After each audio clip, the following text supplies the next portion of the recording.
Hello and welcome to the Education Station podcast. We'll be bringing you interviews with the industry's top leaders from across the EdTech, independent and higher education sectors, as well as debates on current news and our favourite stories of the week. I'm James Higgins, reporter for University Business, and today I'm joined by Bill Rammell, Vice-Chancellor of the University of Bedfordshire. One of Bill's earliest roles after graduating from the University of Wales was Regional Officer for the National Union of Students. But in 1997, Bill took an even higher profile role in politics when he was elected Member of Parliament for Harlow and served as Minister of State for Higher Education for over 3 years from 2005 to 2008. During his time, Bill voted to introduce student top-up fees. So in our interview, I was really keen to ask him if his views on higher education have changed since he left politics. Bill lost his seat in 2010, but was appointed Vice-Chancellor 2 years later. The University of Bedfordshire was established in 2006 and is made up of campuses in Luton and in Bedford.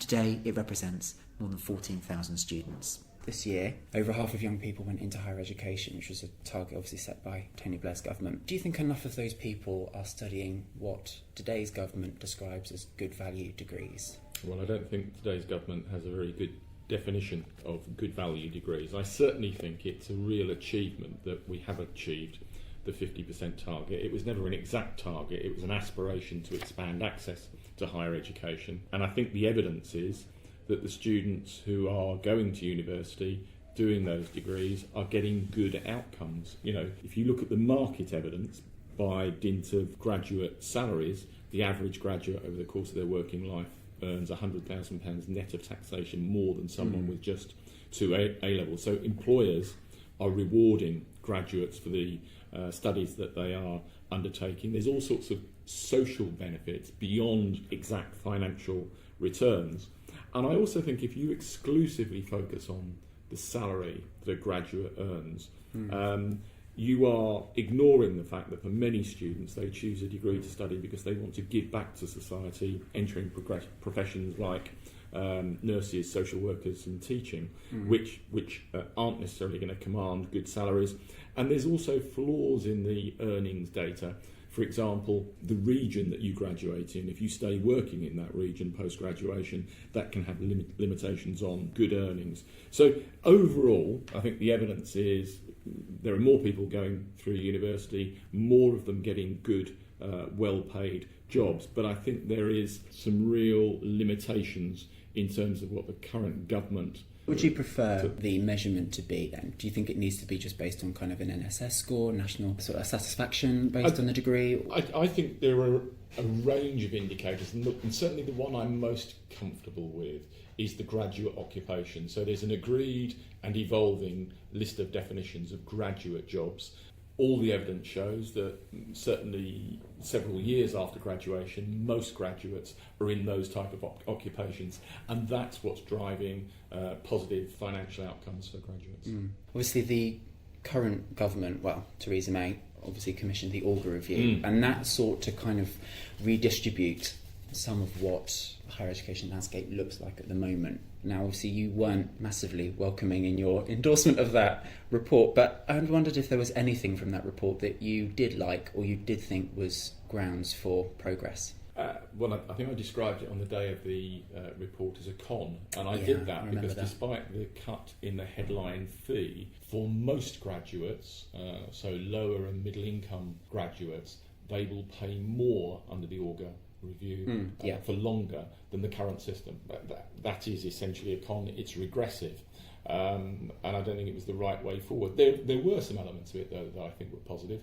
The reintroduction of means-tested maintenance grants I think was a good move. I also think the focus on lifelong learning and relationship between higher education and further education was positive.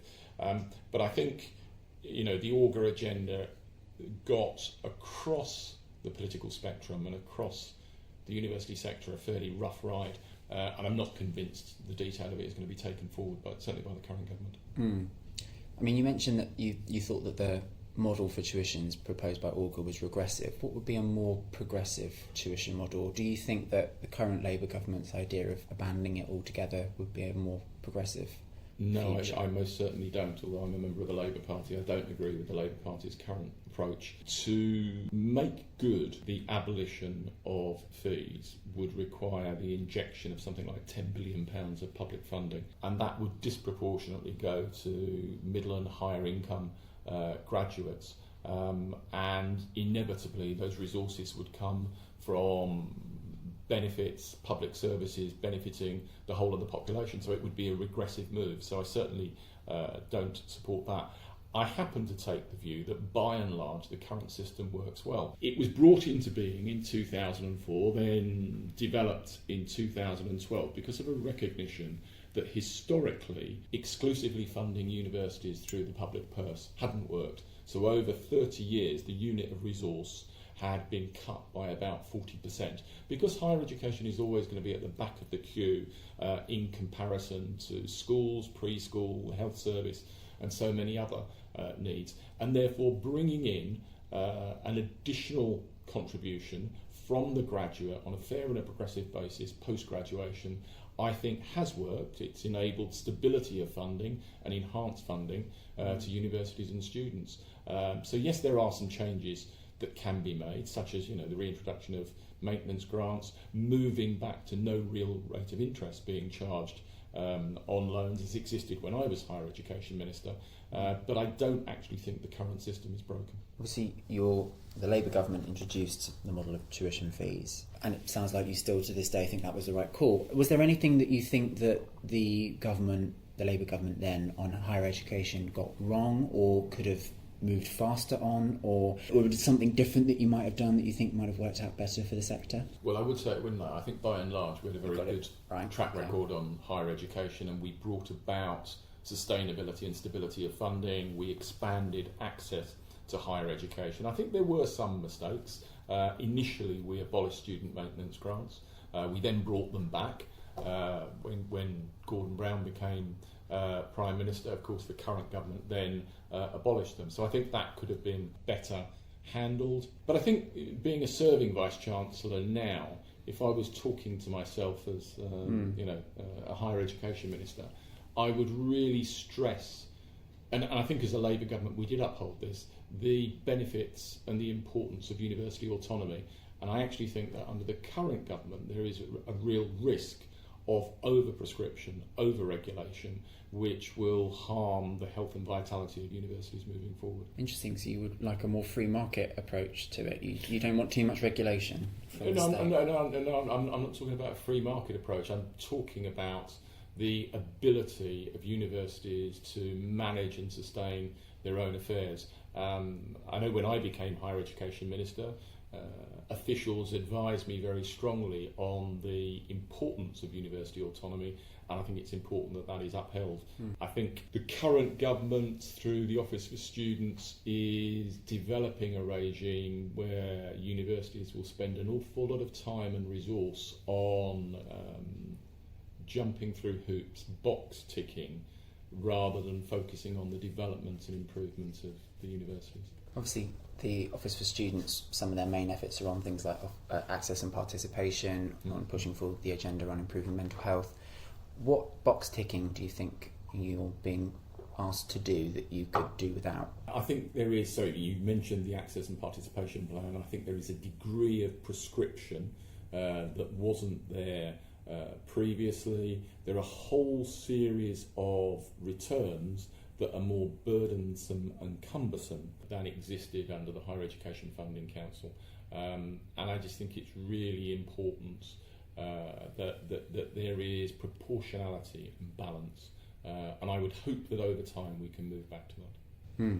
Okay.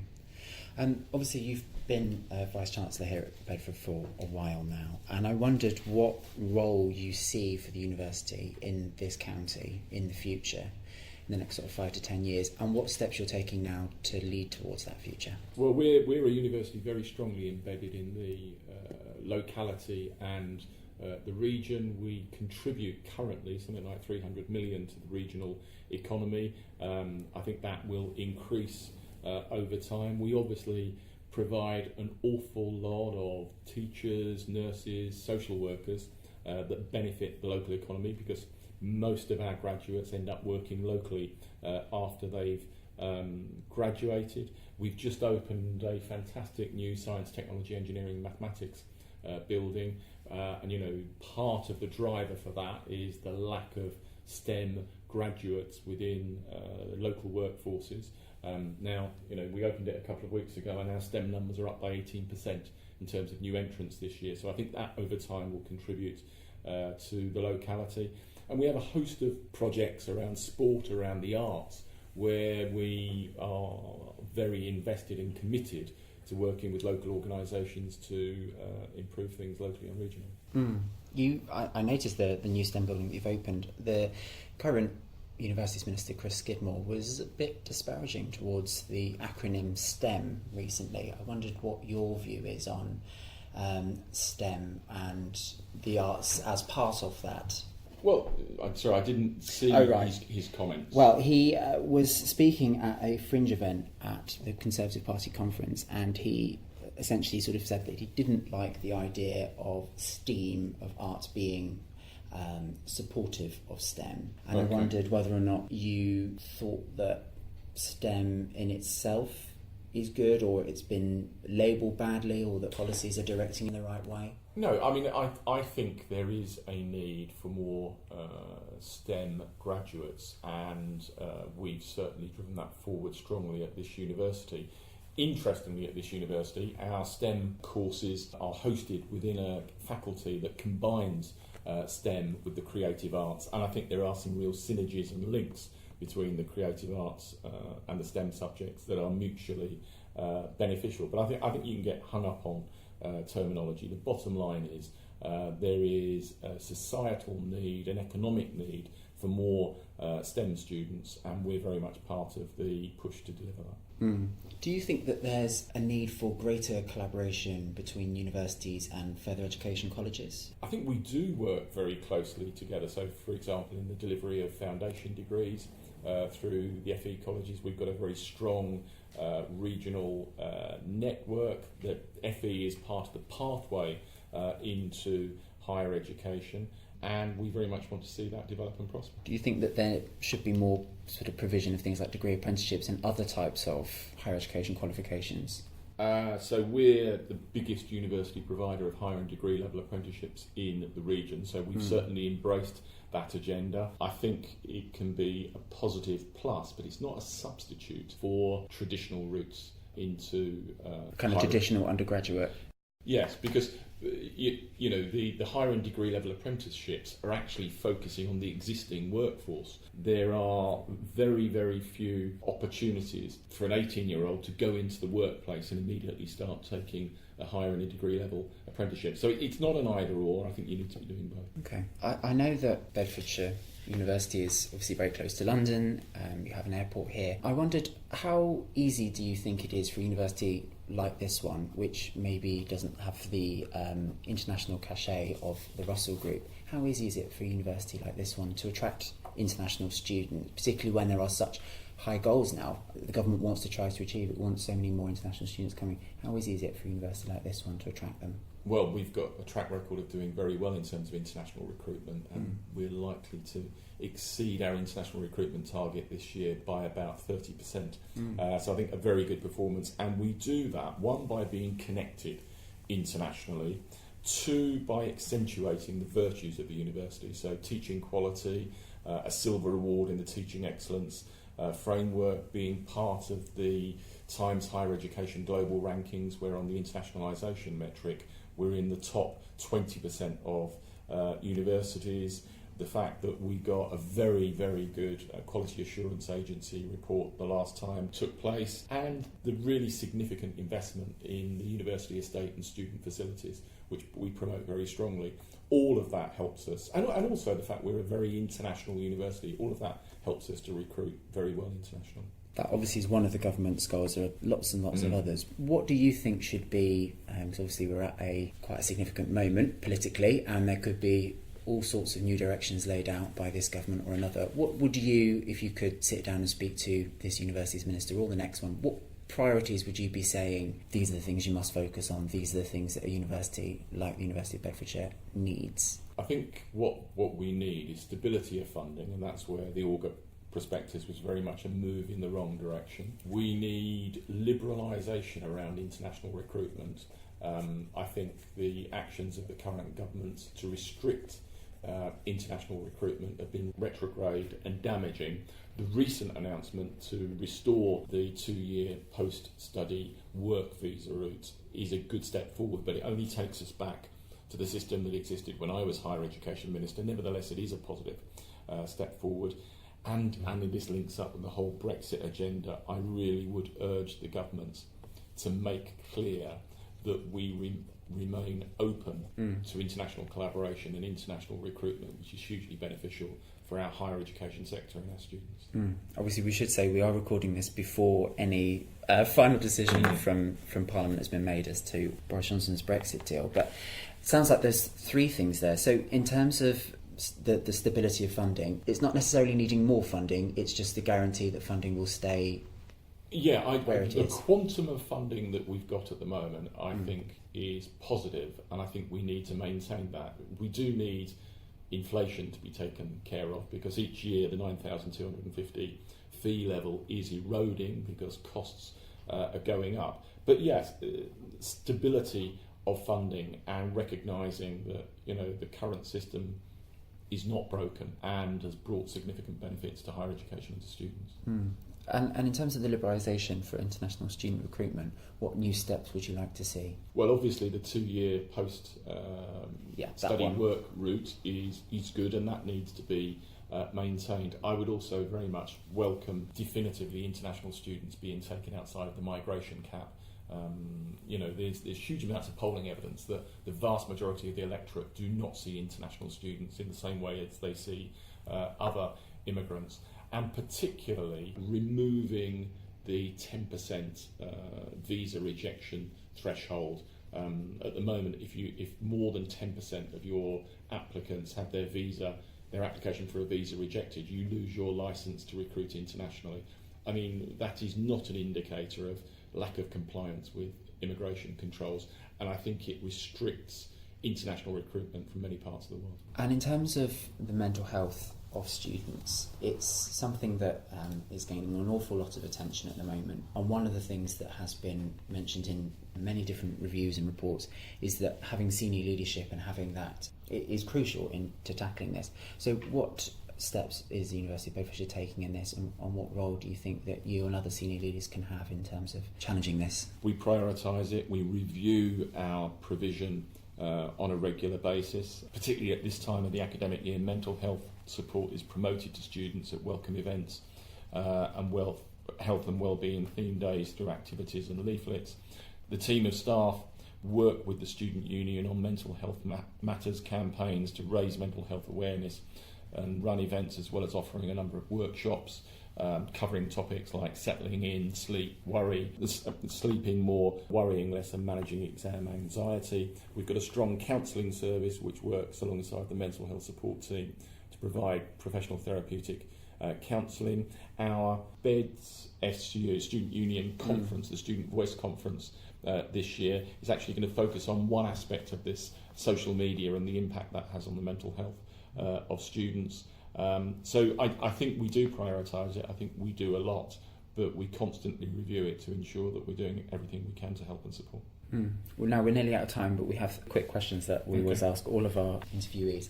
The first one is, reflecting back on your own school experience, as a child, how did you find school? How did you find your route into education? I found it generally positive. I enjoyed school. Something I learnt, however, as someone who came from a widening participation background, so I grew up in a council house, went to a local comprehensive school, is that my academic attainment, and this mirrors the experience of a lot of widening participation students, actually improved over time. So, my O-levels as then were okay, my A-level was a bit better, but my degree performance was very strong.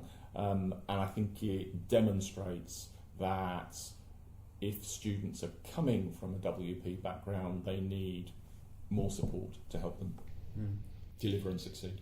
This next one is a kind of classic job interview question. What do you think was or is been the biggest mistake that you've made in your career to date? losing my seat in the 2010 general election. Would you really want to still be there in this current? No, I wouldn't actually. Because, bit of a lucky escape, I would have thought. I'm very much out of sympathy with the current leadership approach of the Labour Party, and extremely out of sympathy with the approach on Brexit. So no, I don't wish to be back there. I'm not sure I can cite a specific failure. All I would say is that when you have setbacks, you should learn from them and help yourself to move forward.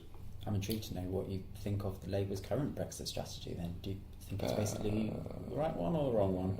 No, I don't think it's the right one. I think the Labour Party should definitively and very clearly commit to a second referendum. I think the prospectus on Brexit was missold, and I think people have a right for the eventual deal to go back to them and to be asked to answer the question, is this what you voted for? Bill, thank you very much for your time. Thank you. Thanks so much for listening today. In our next episode, we'll be sitting down with Ian Patton, Chief Executive of the Alliance for Sustainability Leadership in Education. Of course, you can also catch up with us next week in our Stories of the Week episode, while I'll be joined by the rest of the EdQuarter editors. Subscribe now so you don't miss another episode. If you'd like to continue the conversation in the meantime and talk to other leaders in the higher education sector, head to our members-only LinkedIn group, The Higher Education The Conversation. Thanks for listening.